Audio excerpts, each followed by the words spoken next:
The following program is presented by Blue Water Healthy Living. Produced by GBS Media. Sponsored by the Grant Smith Health Insurance Agency.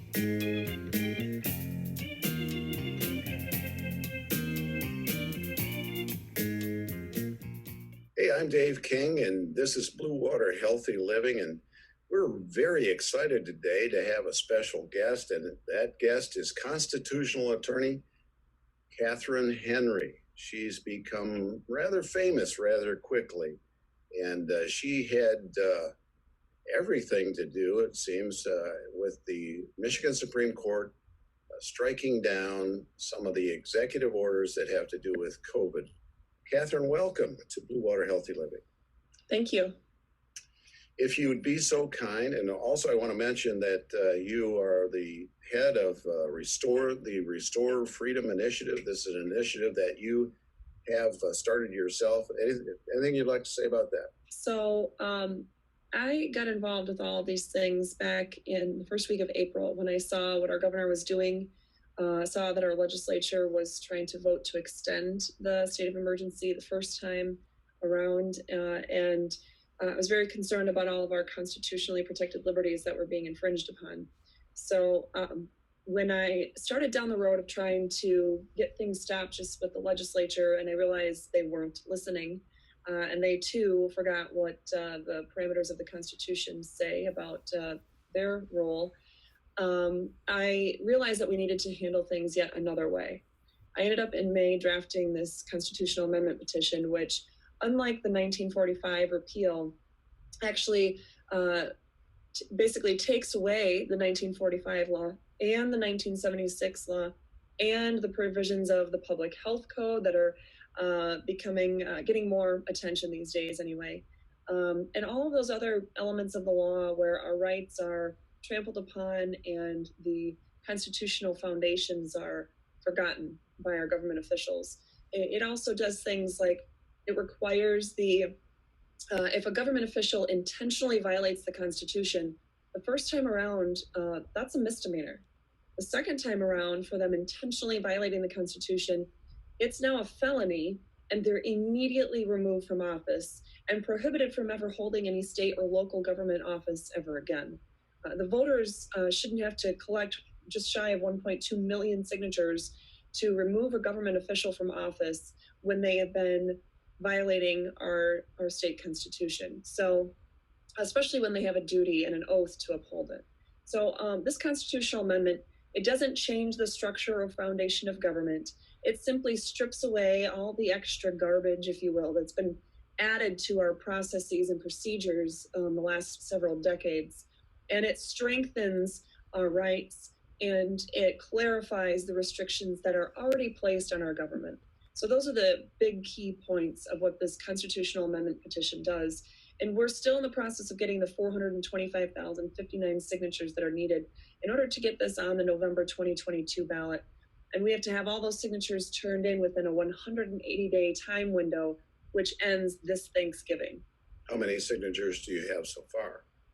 I don't know. Our last count, we had a count that was put out the first week of July, around 100,000. And we have, a couple thousand volunteers all across our state. All I know is we don't have enough. We don't have near enough right now. We have to really ramp things up. But I believe that we can do it because now is the time where people are asking for ways that we can help empower them and give them courage and hope to impact a change that would be long lasting, so we don't have a governor or legislature doing these things any further. Katherine, there's a confusion out there now. What stands and what doesn't? So on Friday, last Friday, our Michigan Supreme Court issued opinions that, in fact, there were essentially two main pieces to that. Number one, there was the Emergency Management Act. The court focused on the issue of whether whether the governor, by continuing to issue these orders after April 30th, whether she was violating the 1976 Emergency Management Act. They said in a 7-0 decision, meaning not partisan in the slightest, yes, In fact, she was violating the 1976 state law. They then turned to the Emergency Powers of Governor Act of 1945, and they found that that statute actually was violating our state constitution. So it doesn't really matter if she was following the language of that statute, because the statute itself violates our state constitution. So she can't use it as a source of authority. So what does that mean? All of her emergency powers rest upon either one of those two statutes to be able to keep issuing these emergency power executive orders. So now that the court has said that at least since May 1st, all of those orders lost any kind of legal or constitutional authority, every single one of the orders that were built on those emergency powers are gone.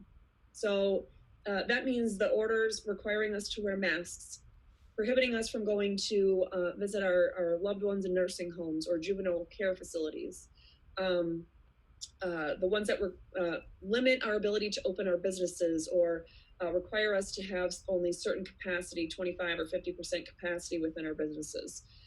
All of the prohibiting gatherings for any purpose, all of those types of things, those are ones that were done through these executive orders, but none of those executive orders are currently standing.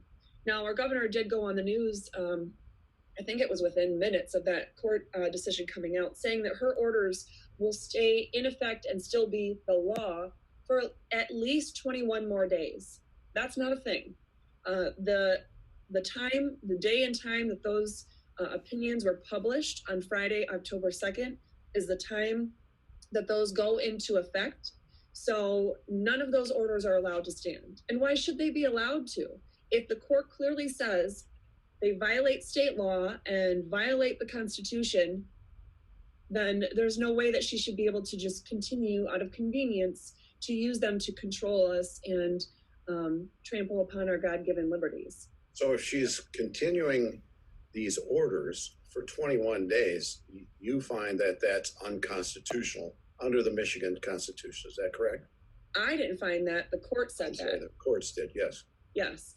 And you argued that would... I did. Yes, I argued that in the Supreme Court. So, Katherine, does that mean for me and for our audience out there that I really don't have to wear a mask if I don't want to wear a mask? If I go into a restaurant or a shopping, do my shopping or whatever, what does that mean for me? So let me answer that, but first tell you the other two things that she did so I can answer that all in connection. So on Monday of this week, she actually filed a motion with the Michigan Supreme Court asking the court to delay the effect of their decision until the end of this month. Now, again, that's not a thing, because if you're unconstitutional in your actions as a government official, you don't get a free pass or a pause button on your constitutional duties to just do whatever you want to because that's the more convenient thing for you or better for people in your particular opinion. So I'm actually working on, hopefully as soon as we're done with this interview, I'm going to be able to wrap up the response to that motion that I've been working on all week. And the Attorney General's response to it just came in today. And then the plaintiff in that case and the legislature, they both filed responses this week as well. So at any rate, the other thing she did was she's done these press conferences telling us that she has all these other administrative powers, right, that she's going to utilize. And so we've seen like Oakland County, for example, has been using MCL 333.2453. And then I think it was the day after that, the Michigan Department of Health and Human Services issued a statewide emergency order under MCL 333.2253. Those two things are utilizing the public health code provisions that essentially allow one of these one of these Department of Health and Human Services officials to create an order that does one of three things. It can either enforce current health code law, which these orders do not do because they're telling us to wear masks and not to gather, which there's no state law that says that. They can ensure the continuation of essential public health services. Again, they could provide a mask, they could provide education in COVID-19, but they cannot require anything of us because that's not an essential public health service. And the third thing they could do is to prohibit the gathering of people for any purpose. But I'm pretty sure everyone watching this probably understands that we have that First Amendment right under our United States Constitution, as well as that right in our Article 1 of our state constitution that allow us to peaceably assemble undiminished. We have that right no matter what. So the only thing that the statutes that they're using actually allow them to do in these orders is something that's not even constitutional in the first place. So with that being said, whether we're looking at these new orders that are coming out from local government officials, whether we're looking at the statewide public health orders through the Department of Health and Human Services, or the original orders that were issued by the governor, the answer is this to your question. If you don't want to wear a mask, you don't have to wear a mask. If you want to burn those masks, you can do that. It is not legally the thing in Michigan that you have to wear these masks or that you cannot gather. You can do all of those things. You can exercise every single one of your God-given liberties that is protected by our Constitution as though this whole thing never happened. Catherine, I have a statement here from the Department of Justice. And it's a statement from an Assistant Attorney General and Michigan U.S. attorneys regarding the Michigan Supreme Court ruling, which struck down Governor Whitmer's pandemic-related orders. And I can tell you, you've probably read this, but I can tell you and our audience that the people who comprise this memorandum are completely in agreement with the limitations of the executive in this regard, and that there is a clear violation of the Michigan Constitution. Would you agree with that? I actually hadn't seen that statement, so I'd be interested if you guys wanted to send it to me. But yeah, I agree. I've been saying this since April that our governor was exceeding what's allowed to her under the state constitution. And what's interesting to note is that it's not that our court said that the Emergency Management Act of 1976 is constitutional. What they actually came out and said was because they were recognizing that our governor violated the state statute by issuing these orders, that they no longer felt the need to answer the question about if that statute itself violated our state constitution. Whereas I would argue it absolutely does, that both of these statutes, in fact, now the two new ones as well, the part of the Public Health Code, all of these actually violate our state and federal constitutions. Well, this memorandum, and we'll be happy to send it to you, and we will, comes from the United States Department of Justice, Office of Public Affairs, and is issued out of the Civil Rights Division, which I think is also interesting. Yeah, absolutely. We'll be happy to send it to you. All right, so I don't have to wear a mask, which is a relief. I don't want to wear a mask. How about if I own a business, do I have to abide by any of these executive orders? Can I put something up on my door which requires someone to wear a mask before they enter? I mean, what are those responsibilities? So that's kind of it sounds like the same question, but it's two totally different questions. So the first one is, do you have to abide by these orders? The answer is no. None of these orders are constitutional, and they're not even legal. And the court was very clear about the first half of that. The second half with these new public health code uses, it's not that the court said those are okay. It's that question was not before the court at this point.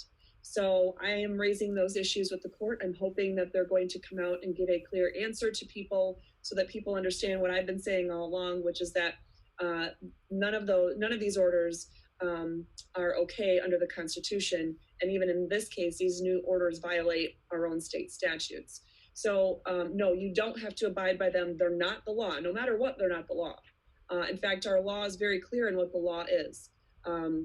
The court was very clear in saying that the legislature is the only one that's allowed to make laws. And our law, we have a law on the books, MCL 8.8, that tells us what a law is. And the only executive orders that count as laws are the ones that merely reorganize the executive branch and are presented to the legislature under Article 5, Section 2 of our state constitution. None of these orders that control the people in any way are deemed laws. So the other side of that question is, if you own a business, are you allowed to put up a sign that says you can't enter or you won't be served without wearing a mask? No, the answer is no. Let's look at the simplest of these reasons, right? Number one is, what about those with disabilities? Are you allowed to say that you can't come in the store with a wheelchair because the wheelchair might contain COVID-19 spores on the tires or the wheels? No, you're not allowed to do that. Most of these provisions of all the social distancing and the masks and everything, although our director of Department of Health and Human Services and our governor claim that it's settled science, it is far from settled. In fact, just a couple days ago, this week, I want to say it was on Sunday, a group based out of, I think, the East Coast, some professors at Harvard and Yale and some of those institutions, they created a petition for medical professionals and medical health experts to step up and fight against the use of these shutdown orders and things like that, because they, and now I believe it has 14,000 signatures of medical providers and other health experts who are saying, no, stop. All that they've been doing is wrong, and it's not helping our country to be able to heal more quickly or to be able to avoid the devastating effects of COVID-19 that sometimes happen to people. Enough is enough.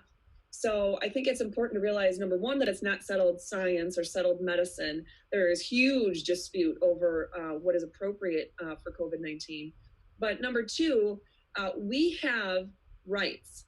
We have rights that people cannot discriminate against us, say, for example, for our religious freedoms or for our, our skin color or whether we're male or female. So if you, I strongly believe as a Christian that we are not allowed to simply walk around covering up our face. We are supposed to be out there in fellowship with others and communicating with others and having and growing those relationships with others. And we are required then to not hide behind something or have any of these symbols that can be termed as, the mark of the beast.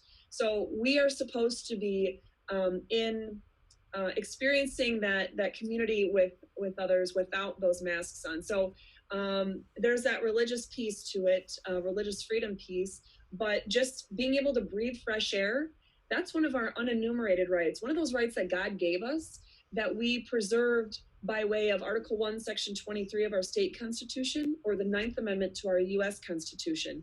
We are not simply limited to having those kinds of basic rights that are simply listed in those constitutions. God gave us far more rights than that, and we don't have to enumerate them or even have a court spell them out in order for us to exercise those. So I would strongly urge any business who's going to require anybody to do anything, perhaps maybe you need to not have your business open if you're that afraid of COVID-19, but you cannot infringe upon the rights of others out of fear. Catherine, I've got to bring this up, and if you don't want to respond to it, I completely understand. But I just found that yesterday, I think it was yesterday, the governor had a news conference and announced that she was the subject of a kidnap plot regarding all of this. And I just found that the timing of that announcement was odd. I don't know if you want to comment about that or. Oh, I certainly can. I have direct information about this. So what I can tell you is I have not spoken with each and every one of the, defendants, if you will, in this case. My understanding is that there are now 13 individuals that have been arrested. I can tell you this, though. There have been many patriot organizations, including militia, that have had the appropriate conversation about how our governor is violating our state laws, how she's violating our Constitution, how others, in fact, like our Attorney General and others in government have been violating our Constitution. And quite frankly, how it meets the definition of treason, how it meets the definition of, if you look at one of our federal crimes, 18 U.S.C. Section 241, where two or more people conspire to stop someone from exercising their constitutionally protected freedoms, that's a 10-year prison sentence on a felony. And if someone has died because of that, they're denied medical care, or a positive patient was put into a nursing home and then your loved one died because as a result of that, then it can actually be punishable by death. And again, that's not something that the militia made up or that this group is responsible for. those are provisions of federal law that are already on the books, and our Constitution, obviously we have a state and federal Constitution that she's been violating as well. So these individuals have been talking about how to bring her to justice, how to get her properly arrested and tried for the crimes that she's been doing. And so the fact that they are twisting and turning that and making it sound like they're terrorists who are going to kidnap her and execute her is not at all what was happening. They were simply trying to figure out ways to get the federal government and others involved so that we can utilize the legal provisions that are on the books in our Constitution and in our statutes. So I could tell you firsthand, with that being said, I can also tell you that I won't speak for all law enforcement that was involved in this, but I do know of 2 individuals that were arrested that night, 2 nights ago now, that the law enforcement officials involved, the Michigan State Police and members of the FBI, violated, at the very least, the Fourth Amendment rights to not only the 2 men that were arrested, but their wives and their children and their dad. So when those family members are held hostage, when they are handcuffed, when they are not told what the charges are, when they're not shown a warrant, and their homes are ransacked, glass doors literally blown through, when children who are, they're being kept separate from their parents and not allowed to have their parents present when they're being questioned while being handcuffed and frisked by adults in law enforcement, we have real problems. So I would really encourage every single person watching or listening right now to not listen to what's in the media, because you can't believe everything you see and you hear. And although there might actually be some bad actors, so to speak, in this whole scenario who are actually plotting to do something wrong, I could speak for at least a few of them that I've met them personally. And they, in fact, have come out to protect me at various events and are some of the most kind, peaceful loving, Constitution loving Americans that I have ever met. Sounds like you might become involved in that case as well. If I were a defendant, I'd sure reach out to you to see if they did. They did, yes.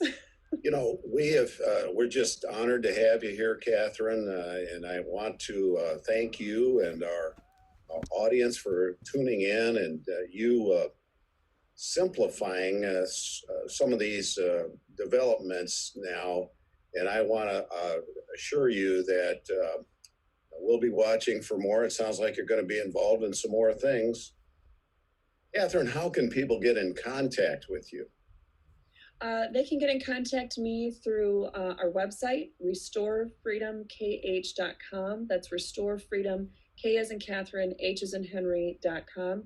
You can find information on all the pleadings and court filings I've been doing with the Michigan Supreme Court and Court of Appeals on there. But you can also find information on the petition and how to get involved and help us even to get 10 signatures towards our goal of that 425,000. Constitutional Attorney Katherine Henry, thank you for being our guest today. Thank you. I'm Dave King. This program was presented by Blue Water Healthy Living. Produced by GBS Media. Sponsored by the Grant Smith Health Insurance Agency.